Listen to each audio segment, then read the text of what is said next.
ਬਿਸਮਿਲ੍ਲਾਹਿਰਰਹਿਮਾਨਿਰਰਹੀਮ। अस्सलामु अलैकुम जी आया ਨੂੰ ਰੈਕਸ ਕਿਚਨ ਵਿੱਚ ਸਾਰੇ ਦੋਸਤਾਂ ਨੂੰ ਖੁਸ਼ ਆਮਦੀਦ। ਅੱਜ ਅਸੀਂ ਪੋਟੈਟੋ ਸਨੈਕ ਬਣਾਵਾਂਗੇ ਸਮਾਈਲ ਸਟਾਈਲ ਵਿੱਚ। ਦੇਖਣ ਨੂੰ ਬੜੇ ਖੂਬਸੂਰਤ ਤੇ ਖਾਣ ਨੂੰ ਬਹੁਤ ਹੀ ਜ਼ਬਰਦਸਤ ਟੇਸਟੀ ਲੱਗਦੇ ਆ। ਆਲੂਆਂ ਦੇ ਸਨੈਕ ਬਣਾਉਣੇ ਵੀ ਬਿਲਕੁਲ ਆਸਾਨ ਹੈ ਤੇ ਮਜ਼ੇਦਾਰ ਵੀ ਬੜੇ ਆ। ਤੇ ਆਓ ਫਿਰ ਆਲੂਆਂ ਦੇ ਸਨੈਕ ਬਣਾਉਣੇ ਸ਼ੁਰੂ ਕਰੀਏ। ਸਭ ਤੋਂ ਪਹਿਲੇ ਅਸੀਂ ਆਲੂਆਂ ਨੂੰ ਅੱਛੀ ਤਰ੍ਹਾਂ ਧੋ ਲੈਣਾ, ਧੋ ਕੇ ਤੇ ਉਹਨਾਂ ਨੂੰ ਛਿੱਲ ਲੈਣਾ।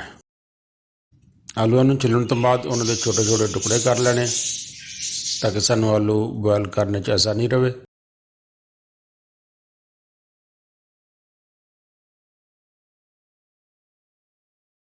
ਸਾਰੇ ਆਲੂਆਂ ਨੂੰ ਇਸ ਤਰ੍ਹਾਂ ਕੱਟ ਲੈਣਾ ਤੇ ਉਸ ਤੋਂ ਬਾਅਦ ਕਿਸੇ ਸਾਸ ਪੈਨ 'ਚ ਪਾ ਕੇ ਤੇ ਆਪਾਂ ਇਹਨਾਂ ਨੂੰ ਬੋਇਲ ਕਰਨਾ। ਸਾਰੇ ਆਲੂ ਬਰਤਨ 'ਚ ਪਾ ਲਓ ਤੇ ਉਹਦੇ ਵਿੱਚ ਪਾਣੀ ਪਾ ਲਓ। ਚੁੱਲ੍ਹੇ ਨੂੰ ਆਨ ਕਰ ਦਿਓ ਤੇ ਆਲੂਆਂ ਨੂੰ ਬੋਇਲ ਕਰਨਾ ਸ਼ੁਰੂ ਕਰੋ। ਆਲੂ ਸਾਡੇ ਬੋਇਲ ਹੋ ਗਏ। ਹੁਣ ਅਸੀਂ ਇਹਨਾਂ ਨੂੰ ਅਲੱਗ ਕਿਸੇ ਬਰਤਨ 'ਚ ਕੱਢ ਲੈਂਦੇ ਹਾਂ।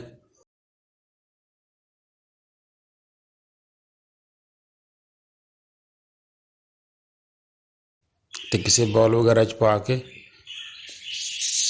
ਤੇ ਆਲੂ ਨੂੰ ਅੱਛੀ ਤਰ੍ਹਾਂ ਅਸੀਂ ਮੈਸ਼ ਕਰ ਲੈਣਾ, ਬਿਲਕੁਲ ਬਾਰੀਕ ਕਰ ਲੈਣਾ।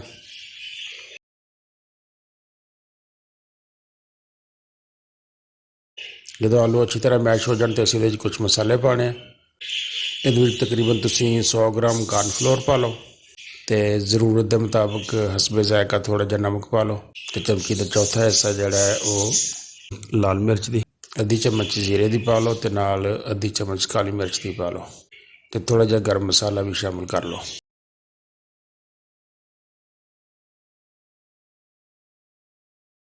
ਇਹ ਚੀਜ਼ਾਂ ਪਾ ਕੇ ਤੇ ਅਸੀਂ ਮਸਾਲੇ ਨੂੰ ਅੱਛੀ ਤਰ੍ਹਾਂ ਮਿਕਸ ਕਰ ਲੈਂਦੇ ਹਾਂ।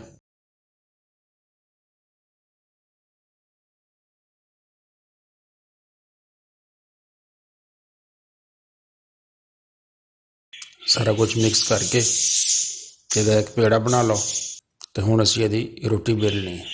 ਥੋੜ੍ਹਾ ਜਿਹਾ ਆਟਾ ਲਗਾ ਲਓ ਤਾਂ ਕਿ ਰੋਟੀ ਜਿਹੜੀ ਅਸੀਂ ਵੇਲਣੀ ਆ ਉਹ ਜੁੜੇ ਨਾ। ਇਸ ਤਰ੍ਹਾਂ ਥੋੜ੍ਹਾ ਜਿਹਾ ਹੱਥ ਨਾਲ ਪਹਿਲੇ ਬਾਰੀਕ ਕਰ ਲਓ ਤੇ ਉਸ ਤੋਂ ਬਾਅਦ ਬੇਲਣੇ ਦੇ ਨਾਲ ਇਹਦੀ ਰੋਟੀ ਵੇਲ ਲਓ। ਰੋਟੀ ਬਹੁਤ ਜ਼ਿਆਦਾ ਮੋਟੀ ਨਾ ਹੋਵੇ ਤੇ ਨਾ ਜ਼ਿਆਦਾ ਬਾਰੀਕੀ ਹੋਵੇ, ਬਸ ਦਰਮਿਆਨੀ ਜਿਹੀ ਤੈਅ ਹੋਣੀ ਚਾਹੀਦੀ ਹੈ।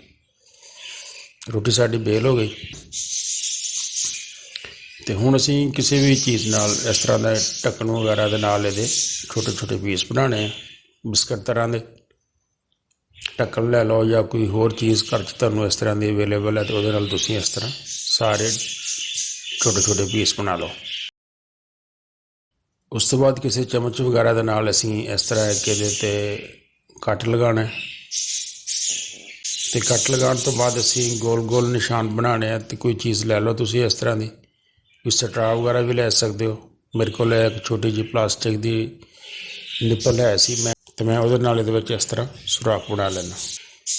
ਹੁਣ ਅਸੀਂ ਸਾਡਾ ਤਾਂ ਜਿਹੜਾ ਫਾਲਤੂ ਮਸਾਲਾ ਹੈ ਉਹਨੂੰ ਅਲੱਗਾ ਕਰ ਲੈਂਦੇ ਹਾਂ ਤੇ ਬਾਕੀ ਜਿਹੜੇ ਸਹੀ ਪੀਸ ਆ ਉਹਨੂੰ ਕਿਸੇ ਪਲੇਟ ਵਗੈਰਾ 'ਚ ਪਾ ਲੈਂਦੇ ਹਾਂ। ਤੇਲ ਗਰਮ ਕਰਕੇ ਤੇ ਸਾਰੇ ਪੀਸ ਜਿਹੜੇ ਅਸੀਂ ਬਣਾਏ ਆ ਇਹਨਾਂ ਨੂੰ ਅਸੀਂ ਡੀਪ ਫਰਾਈ ਕਰਨਾ ਹੈ। ਇੱਕ ਇੱਕ ਕਰਕੇ ਸਾਰੇ ਪੀਸ ਤੇਲ 'ਚ ਪਾ ਦਿਓ। ਅੱਗ ਜ਼ਰਾ ਹਲਕੀ ਰੱਖਣੀ ਹੈ, ਜ਼ਿਆਦਾ ਤੇਜ਼ ਅੱਗ ਤੇ ਸੜ ਜਾਣਗੇ। ਇੱਕ ਦੋ ਦਫਾ ਇਹਨਾਂ ਨੂੰ ਪਲਟ ਦਿਓ ਤੇ ਸਾਡੇ ਪੋਟੈਟੋ ਸਨੈਕ ਬਿਲਕੁਲ ਤਿਆਰ ਹੋ ਗਏ।